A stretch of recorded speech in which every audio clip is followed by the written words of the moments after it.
So you want to be able to demonstrate freehand sketching. I still freehand sketch. Freehand sketching is quick and easy, and it can be 2D or 3D, and it's a nice, quick, easy way to get your ideas on paper for other people to see. They don't have to have as much detail, and because that can be added in the CAD rendering of your sketch or idea. But freehand sketching is just nice when you're brainstorming or you're working with the team and you're trying to explain what something's going to look like, and it'd just be easier to draw it, so you could just quick freehand sketch it. Freehand sketching, a lot of what you'll do is two-dimensional, so just height and width. And if there are views from the, you could choose your view depending on what you're sketching. So you might choose to sketch it from the top, looking straight down on it, or from the front and looking just straight at it. So you want to choose your view that gives you the best detail. And you want to use regular graph paper because your lines are going to be vertical and horizontal. Of course, they can be rounded, curves, right? It doesn't have to be a straight line, but the setup will be horizontal, vertical. So graph paper is useful because it gives you some guidelines, right? Some guiding lines on the paper for you versus just starting with blank paper and trying to make sure your lines are actually vertical and not like diagonal, right? So couple of things you want to think about for freehand sketching. Let me turn a pen on. You want to think about proportions.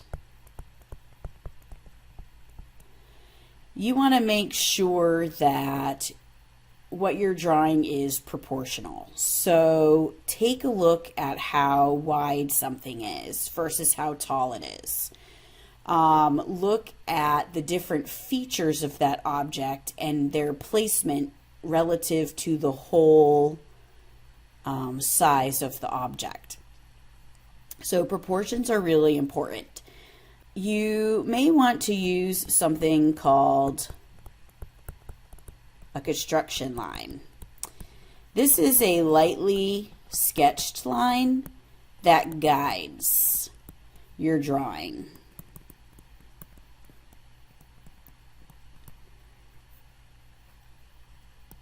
We just use the word sketch. So for example, have a vase. Okay, I have a vase that is very tall and it's cylindrical and it's not very wide. Okay, but when I look at it from head on and eye level, it's basically a tall, narrow rectangle. So I can use, if I want to sketch that, construction lines. I'm just gonna say, okay, they don't have to be super perfect. I'm going to say that my vase kind of looks like this. All right, so it's taller than it is wide, and about a little less than halfway up, it changes material. So I'll draw that. And then about right here, half of a half, it changes material again. And then just close to the edge is empty space in there. All right, so those are construction lines.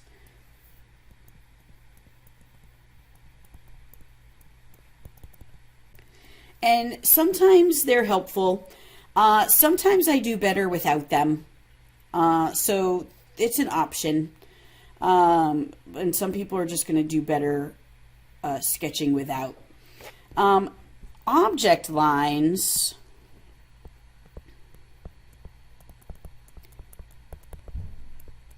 are the true lines of the object. Now I need the eraser. true lines of object. Okay, they are thick and dark. All right, thick and dark lines.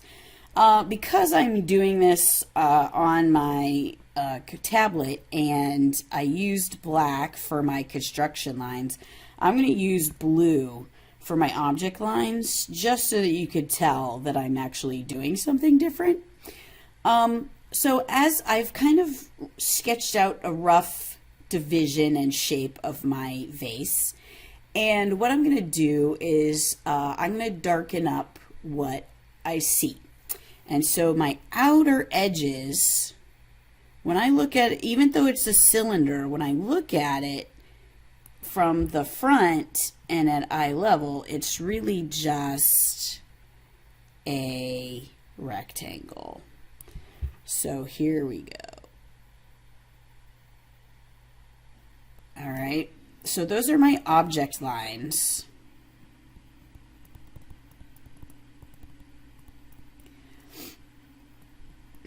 And I have, this is probably another terrible object to choose, because in this middle space here is full of seashells, right? So again, I pick something ridiculously complicated. But I have this clear definition here, all right? And I'm going to fill that in just a minute. And then I have all of these seashells. Okay, so I'm just gonna, this was a terrible choice on Miss Smith's part because Miss Smith is not an artist. All right, but this space is all full of like seashells. I don't even know what seashells really look like. Okay. La, la, la. Nice and full, nice and full, nice and full. Okay, pretend I'm a good artist.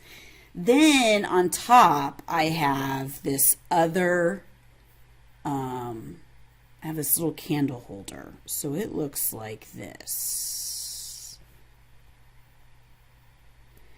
And then inside of it, it has a little candle. So here is my candle. And then here's the little wick. Okay. And then all of this section down here is just sand. All right, so I'm not obviously don't have to draw that. So notice that I didn't use the dark lines. I mean the construction lines here. I'm not going to erase them. You never erase construction lines. Right, so we don't ever erase those because they're just there to help us out. The next thing we want to think about, now that I've got all that stuff in there, is shading.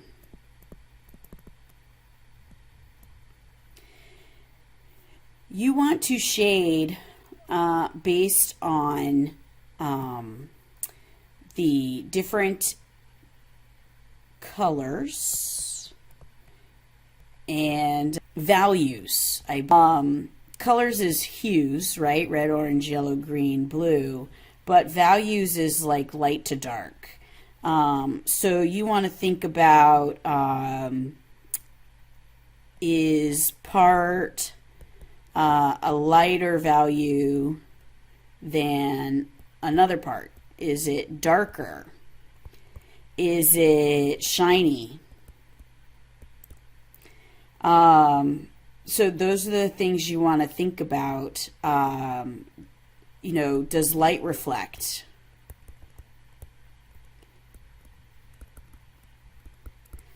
Anywhere. So that's what you want to think about when you're doing shading.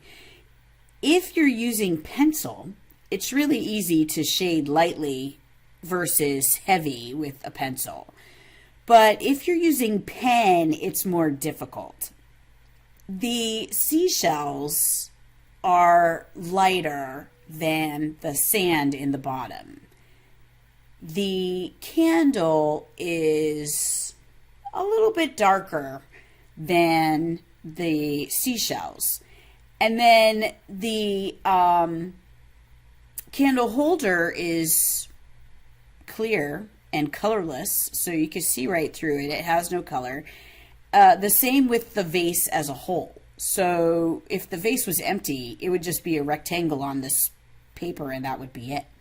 So I can use shading, and what I would do, because I'm using a pen, is I would use hashes, right? So I would very lightly, oh, I'm still in red.